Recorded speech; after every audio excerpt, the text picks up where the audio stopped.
Hi, I'm going to show you how to do absolute gourmet food with things that we can find here in the wild. Right here, I have a grouse that's been dressed out and ready to cook. I have some wild mushrooms, and these are some chanterelles and some shiitake mushrooms, as well as some asparagus, potatoes, demi-glace, some ruby port wine, some chicken broth, some cream, and some Mountain Chef poultry seasoning. And what I'm going to do is a dish called Into the Wild. This is one of our signature dishes.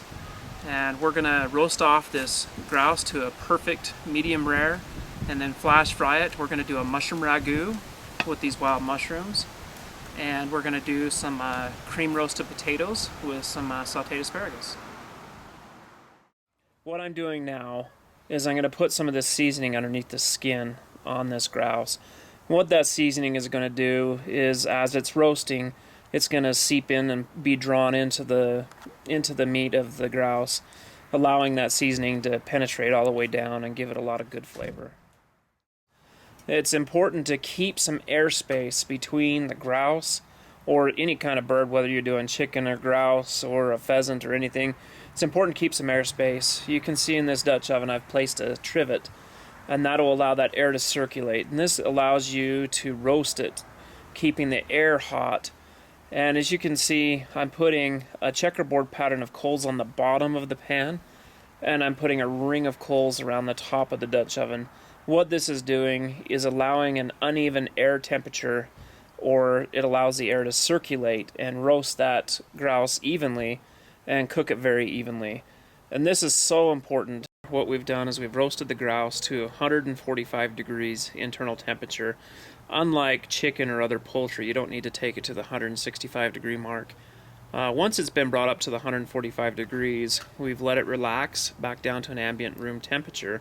And now that it's back at an ambient temperature, we're going to flash fry it in some oil. And the purpose of this is going to reheat it back up to a comfortable eating temperature, as well as crisp up the skin, giving it that nice golden color and give it the crispy texture that we like to eat.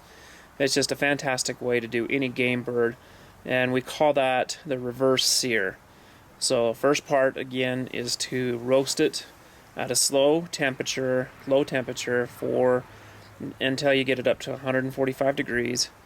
Let it relax, cool back down a little bit, then heat up some oil to 350 degrees, flash fry it until the oil is, or until the wild game bird is nice and golden on the outside and the skin is crispy, and then it'll be perfect and ready to serve. This way we'll keep it extremely moist, nice, juicy. A lot of the problems you get if you try to do it any other method with wild birds especially is it tends to dry out and not be near as good. Okay, for the mushroom ragu, immediately throw in these wild mushrooms. We have some shiitakes and some chanterelle mushrooms. I like these particular mushrooms because they have a fairly meaty texture, and they're going to go really well in this sauce. And I'm going to toss these and saute these mushrooms until they start to sweat really well.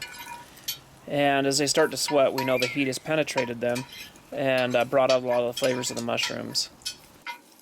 And then we have this packet of demi-glace. And demi-glace can be bought at a lot of different grocery stores, usually in the soup and gravy aisles, or you can order it online. We're going to deglaze the pan with a ruby port wine.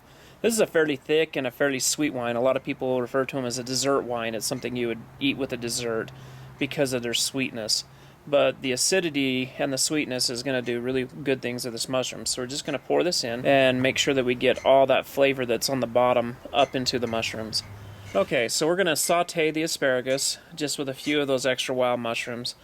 And to do this, we're just going to heat up some olive oil until it's hot. And we're going to toss the asparagus and the mushrooms in there and allow it to cook just enough to cook and make the asparagus tender and the mushrooms a little bit crispy. And as soon as we get it to that point, we're going to pull it off of the heat and we're going to chill it down with some water and add just a teeny bit of vinegar and some salt. And this is going to give us a lot of flavor on the asparagus and mushrooms and still remain nice and green. I don't know about you, but I personally don't like the asparagus when it's overcooked and is kind of the army green. I like to have a nice, bright, vibrant vegetable that still has a lot of its flavor in it. Well, here you see our finished product, and this is our dish called Into the Wild. This is our grouse with our mushroom ragu, our potatoes, and our wild mushrooms with the asparagus. And it's time to dig in and see what we've got.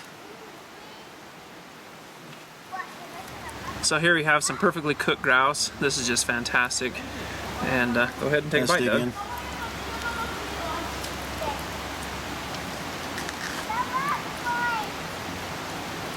Man, that's awesome. Not like any camp food I've ever had.